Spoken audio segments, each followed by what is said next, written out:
The following may not be suitable for children under the age of 18.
Welcome to the Sky Genie Show, episode 10. That is right, 10 episodes. Hooray!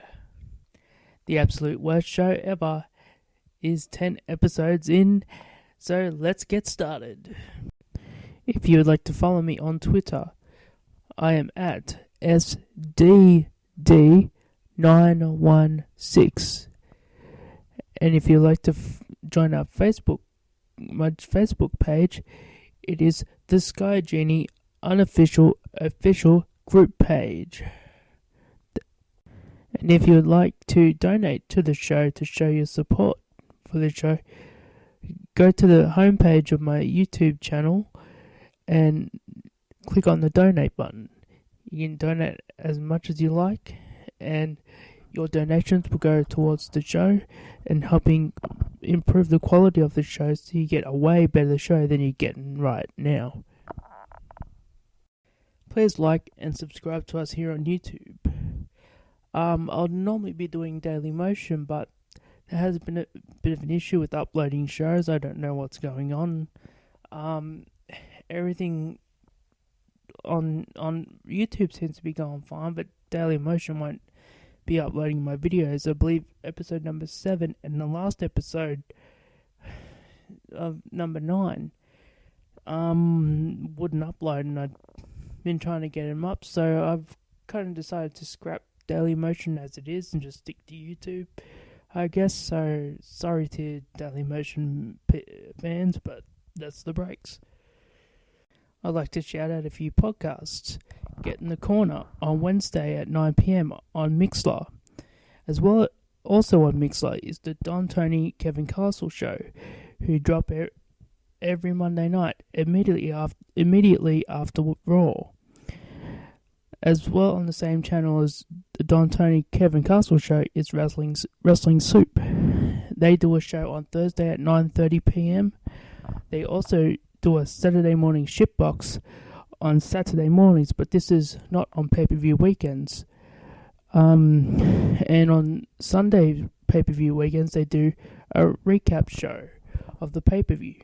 So please check him out on Mixlr. Also on Podbean, there is the Solomonster Sounds off, who drops a show every Sunday. They are really good shows, and I recommend you go out of your way to listen to them because they are really good shows. Unlike this one.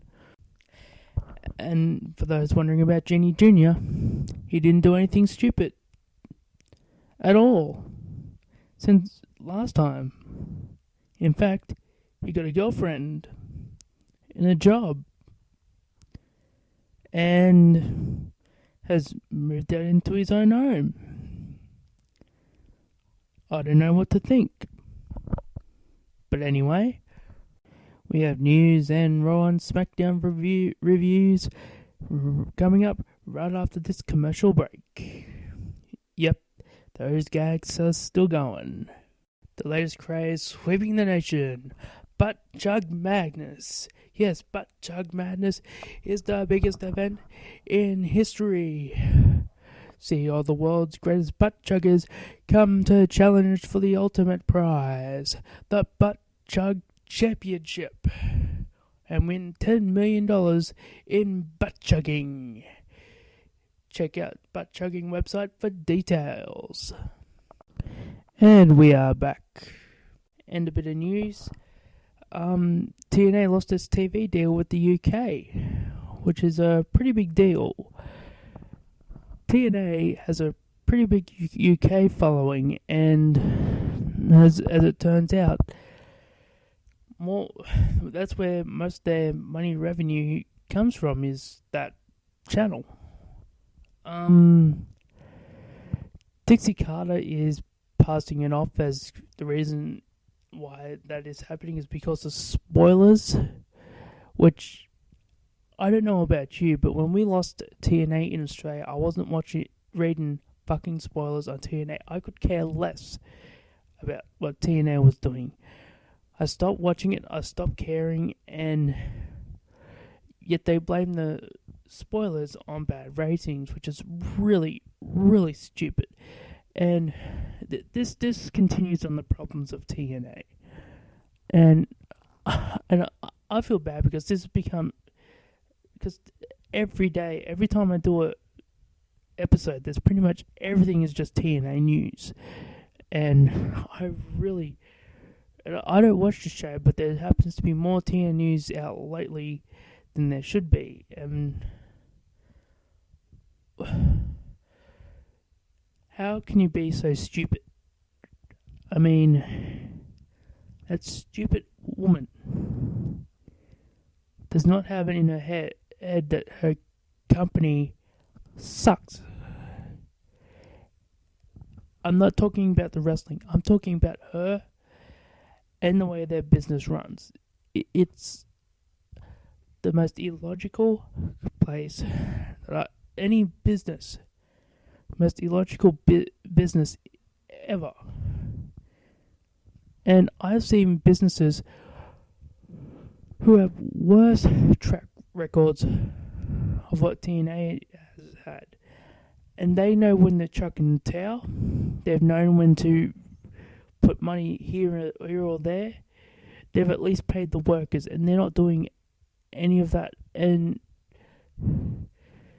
really, but losing their TV deal in the UK is a big deal to them, because that's more money TNA has lost. And where's the recovery? There's no recovery of TNA. I mean, the fact, okay, Dixie Carter still has it, but for what? And I do think Dixie Carter needs to sell this company. There is no other way. As long as she is in charge, she is not going to keep TNA successful. It's just it's never going to get any better. That's just it. It's going to get worse. And yeah, this company, I just don't understand what their illogical thinking.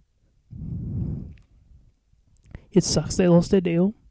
And I'm not going off at them because they lost their deal. They're not stupid because they lost their deal. I mean, that can happen to anybody. But the fact that they are blaming it on spoilers, yeah, come on, that even TNA fans have to think that is really dumb. But then I don't know, half of them are probably on cough medicine. And yeah, well, that's all I have to say on TNA, I guess, for this episode, I guess. And now for the Raw review. The show opens up with Goldberg. He comes out to cut a promo, but as soon as he goes to talk, Paul Heyman interrupts. And in this segment, Paul Heyman was awesome. I mean, this is the Paul Heyman we all know and love in this segment. And the little things he can do. He can make the fans cheer. He can make the fans boo. He is that much of a genius. He teases that Brock Lesnar is going to appear tonight and face Goldberg. All up to the point where Brock Lesnar's music hits. but Brock Lesnar does not appear, you see, as it was a lie by Paul Heyman, and he did not appear. Paul Heyman laughs and he insults his family and everything, to the point where Goldberg looks like he's going to beat up Paul Heyman. Then all of a sudden, Rusev comes out. Rusev runs down Goldberg about being old and this and that, and punches Goldberg right in the face. But Goldberg no-sells it, then beats up Rusev and hits him with a jackhammer. And then while Paul Heyman is checking on Rusev to see if he's alive, Goldberg gives Paul Heyman a big-time spear and ends the segment. I thought that was a really awesome segment. Besides maybe there's one more bit of a promo, but besides that, it was pretty much downhill from here. As we jump to the very first match, it was Luke Gallows versus Enzo Amore in a trick and street fight match. And I get this is the Halloween edition of Raw, but this was really stupid, really not needed, and I really did not care. And as far as the winner, well, certainly not me and certainly not you. If you thought you were a winner in this, you're an idiot. We'll then have the rematch of the Cruiserweight Championship between Brian Kendrick and TJ Perkins. And before I review this match, apparently there was something on Twitter, but it must have been taken down, because when I went to check it, it was taken down. But TJ Perkins actually tweeted something that was actually negative towards the Women's Championship going into the main event. And I have heard rumors of TJ Perkins that he is not exactly a person that's in support of women's rights. And really, if this dude is in fact that way, then dude, grow up. It's 2016.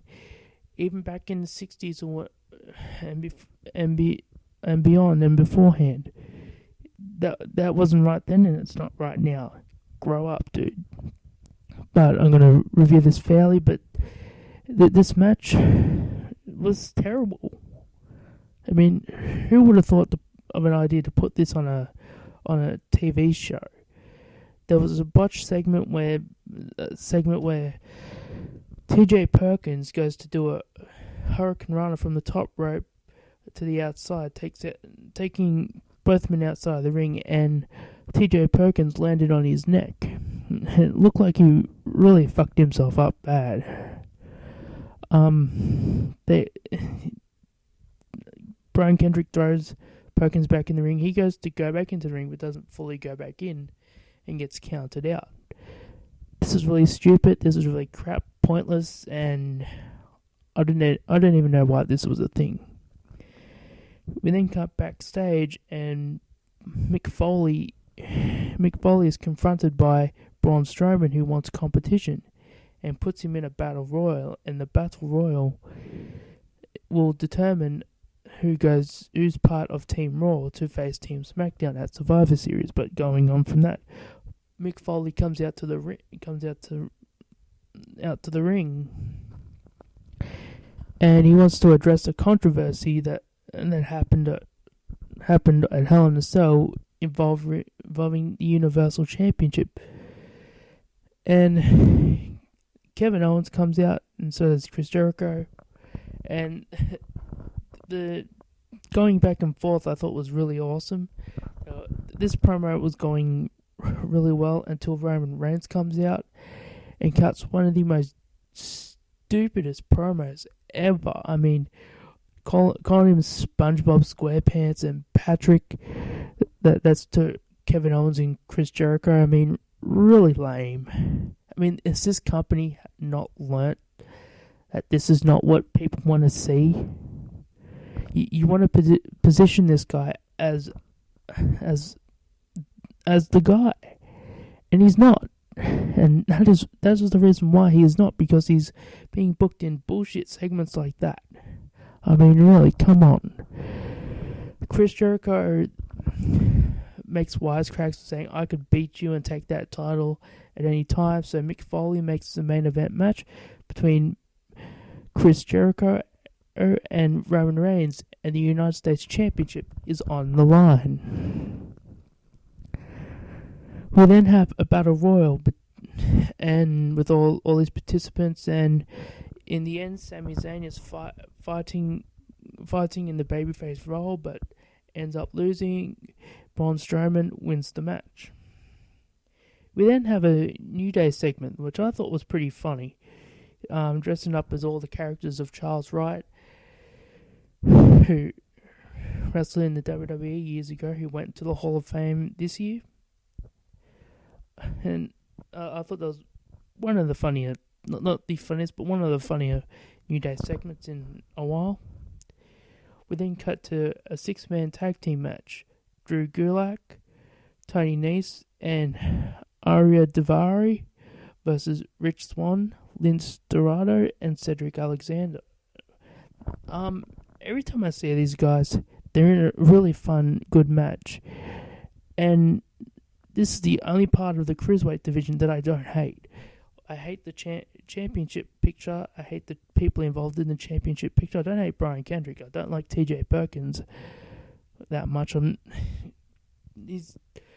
He shouldn't have been the guy that should have been cruiserweight champion to begin with. But I guess since they didn't get Zack Sabre Jr. or Kota Ibushi, their hands were tied. But with this 6-man tag, it was a really fun match, and if any of those 6, I would put the cruiserweight title on if that was my choice.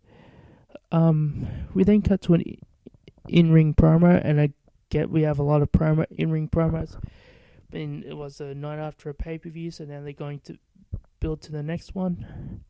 Charlotte comes out and cuts a promo about winning the title, first time ever they main evented a pay-per-view and been in a Hell in a Cell match, so it is a historical match in its sense.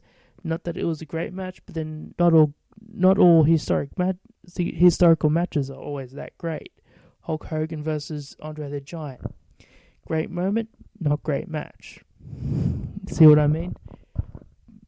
But Charlotte then goes on to talk about the Survivor Series match, in the women's match, and that she's the team captain. And I found out that Nikki Bella is the team captain for Smackdown, and I'm thinking, and I read some article that she finds it hard because she's John Cena's girlfriend to get a push. And does that really look like it's hard to get a push to you? Not to me, it don't. I mean, talk about being given a spot. I hate Nikki Bella really bad, and I really hope she's not the one to beat Charlotte on pay-per-view. I mean, that would suck big time. But Charlotte calls out Bayley and runs down and belittles Bayley about looking like a schoolgirl and a little tiny girl that she could beat up at any time, and she had to prove herself as Charlotte saw Bayley as a weak link. So Bayley thinks that Charlotte's going to send Dana Brooke down to face her in a match, but instead sends Nia Jax. We then had, so continuing from that, we had Nia Jax versus Bayley, and this ended up being pretty much it was a squash match. And I know there's some action back and forth, but it's pretty much a squash match. And Nia Jax goes over, and yeah, we then went on with Cesaro and Sheamus versus the Shining Stars, and that was really a boring match, and Cesaro and Sheamus win that, of course. There was a segment with R-Truth and Goldust visiting a haunted house, and I thought that was a little bit funny. I mean, it was a ha-ha, tongue-in-cheek, but still a bit lame. But then we go on to the main event. Thank God. I mean, this went on. United States champion Roman Reigns defends the championship against Chris Jericho. It was a good back and forth match. Chris Jericho can really work with anybody and help with Roman Reigns here. I didn't like the finish, but it made sense. Chris Jericho and Kevin Owens after the match continue to beat down Roman Reigns, and Seth Rollins comes out to make the save. Overall, I thought it was a really disappointing show, and I wouldn't recommend anybody watching this show after this. An idea I've been having, because I have been wanting to incorporate other wrestling shows into my reviews, because I do watch a lot of wrestling that's New Japan, Ring of Honor, any of the independents that I've seen. And one thing I want to start doing is taking shows that I see, whether it's old or new, and I'll review it and attach it to a show. Because I pretty much drop these shows whenever, and I figure why not? Because I'm always looking for content. I'm always looking for something to talk about. So if a show comes up that I happen to watch, so I'm gonna that I think is worthy to watch out, I will review it. One company though I've watched a little bit of that I'm finding a little bit interesting at the moment is What Culture Pro Wrestling. It's a promotion over in the UK that does local independent wrestling, and they actually did a pay-per-view, I believe it was, or some kind of pay-per-view that I happened to see a little bit of, where it had Jim Ross and Jim Cornette doing commentary, and Bret Hart even made an appearance. And I think it's Alberto Del Rio was on the show, and from looking at it, it looks like a pretty good company. It looks like something that could be getting a lot bigger. It reminds me of a very early kind of Ring of Honor, maybe a bit later on. I reckon it could be that big, and we are always looking for good wrestling. To me, if you're a wrestling fan, you look for it no matter where it is, whether it be WWE, Ring of Honor, TNA, whatever tickles your fancy. I mean, just in saying that, if you're a wrestling fan, you're always looking for it. That doesn't mean you have to be watching one company, or just you have to be watching everything. I mean, that's kind of insane. I can't do it. I mean, there's no way I could watch all of the wrestling shows in 1 week. I mean, that's just impossible and crazy. Sorry, I burped. Anyway, to me, if it's good, you watch it, and then you can sit down and review it, and that's what I'll do. I'll review it, and I'll put it on the show, and hell, hopefully bring more eyeballs to that product. Maybe, I don't know. Anyway, that's what my idea is going forward. Then I'm going to try and watch more independent wrestling, where I watch the show, and I'm going to review that, and I'm going to make mention of it on this show too. And now for the Smackdown review. The show opens up with a promo with James Ellsworth who wants to apologize to Dean Ambrose, and Ambrose comes out and they go back and forward. Dean Ambrose warns him not to get involved in his business. Ellsworth apologizes because he's that upset. AJ Styles comes out and interrupts, and ends up getting into a brawl and beats down both men and leaves. I thought this was a really good promo, a really good segment. It made all three look and sound really good. James Ellsworth came off as the total star of this show, above anybody, and yeah, overall good segment. They then went to a video package of Randy Orton turning on Kane, turning heel to join. It looks like joining the Wyatt family. And then we go to commercial and come back. And Daniel Bryan's talking with Ambrose and James Ellsworth. Bryan books Dean Ambrose into a match with AJ Styles, a rematch from last week with the same stipulation. If Dean Ambrose wins, he gets a WWE title shot. If he doesn't get another championship shot again. Bryan then warns James Ellsworth that he is banned from ringside. But then we go to the first match, and this is a theme throughout the night. The matches didn't go long. They were kind of very short, and I'm wondering if it's because WWE has forgotten how to book a shorter show, trying to get 3 hours worth of stuff in a 2-hour program. But really, it's Randy Orton versus Kane in a no disqualification match. Well, I love Randy Orton as a heel. I think Randy Orton is best as a heel. That's his best work overall. I think this is all just really mind games. Randy Orton's going to turn on Bray Wyatt eventually down the road. The Wyatt family come out, cost Kane the match. This was really a shitty match, and it was not much worth talking about. And after the match, they beat him down, and Randy Orton poses with the Wyatt family, goes off.